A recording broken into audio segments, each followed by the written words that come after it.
महाराष्ट्र में महाविकास आघाड़ी ने अब तक 237 सीटों पर नाम का ऐलान किया है।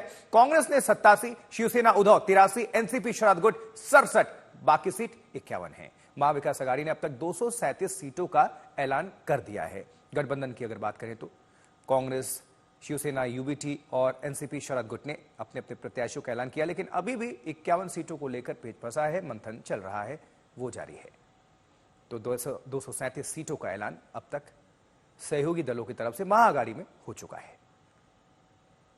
कांग्रेस का अब तक 87 सीटों पर ऐलान हुआ, प्रत्याशियों की घोषणा हो चुकी है। शिवसेना उद्धव का 83 सीटों पर अब तक नामों का ऐलान, और वहीं एनसीपी शरद गुट की तरफ से भी ऐलान किया गया है। और कुल मिलाकर 237 सीटों के लिए प्रत्याशियों का चयन हो चुका है, लिस्ट जारी की जा चुकी है, लेकिन अभी भी बाकी की सीटों के लिए प्रत्याशियों के नामों पर मंथन हो रहा है।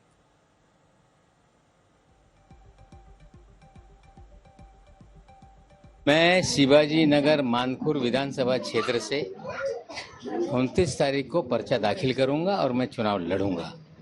मुझे जनता ने यहाँ पे चुनाव लड़ने के लिए आग्रह किया है।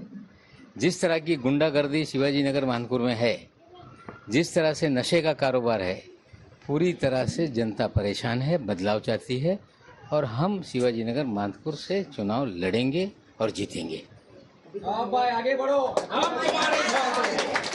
आप शरद पवार साहब से मिलने आए थे, आपकी डिमांड है 25 सीटों की, अभी तक कितनी सीटों पे अनुमति नहीं मिली? नहीं, आप गलत समझ रहे हैं। मेरी 25 सीटों की कोई डिमांड नहीं है। मैं 5 तो मेरी पक्की है, 1-2 सीटें और मांगूंगा मैं। आपकी सीटिंग है मानखुर्द की, भिवंडी ईस्ट है, आप अनुशक्ति नगर मांग रहे हैं, मालेगांव धुले। नहीं, मैं अनुशक्ति नगर बिल्कुल नहीं मांग रहा हूँ।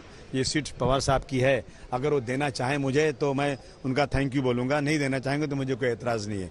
मैं वही सीटें मांग रहा हूँ जो महायुति में जितने भी हमारे एलाइज हैं उनकी सीटें, नई सीटिंग है, वही सीटें मांग रहा हूँ। और मैं गारंटी से कह रहा हूँ कि अगर मेरी 5 सीटें जो मैंने पक्की किया है वो अगर समाजवादी को मिलेगी तो महाविकास आघाड़ी के 5 एमएलए बढ़ेंगे, और उसमें अगर आपने थोड़ा खुर्द-बुर्द किया ना तो 5 तो आपके एमएलए और कम होने वाले हैं। बिल्कुल, तो बात हो पाई, मीटिंग हो पाई पवार साहब? नहीं, पवार साहब ने बोला कि अभी कांग्रेस के हाथ में वो सीटें, कुछ कांग्रेस और कुछ शिवसेना के हाथ में है, जो ये लोग पहले बांट लिए हैं, बाद में हमको देंगे सीट। ऐसा ये कोई तरीका ही नहीं है, बात करना चाहिए कायदे से पहले। बात महाराष्ट्र की कर रहे हैं, जहां बीजेपी ने अपनी दूसरी लिस्ट जारी कर दी है। दूसरी लिस्ट में 22 उम्मीदवारों के नाम शामिल हैं और अब तक 121 सीटों पर बीजेपी नामों का ऐलान कर चुकी है। और इसके अलावा बीजेपी ने अपने स्टार प्रचारकों के नाम भी जारी कर दिए हैं, जिसमें प्रधानमंत्री नरेंद्र मोदी के अलावा केंद्रीय मंत्री और बीजेपी के मुख्यमंत्री शामिल हैं।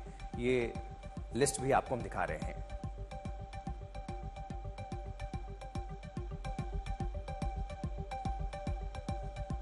भारतीय जनता पार्टी की जो सूची है, कौन कौन से प्रत्याशी हैं, कहां से, वो लिस्ट आपको हम दिखा रहे हैं।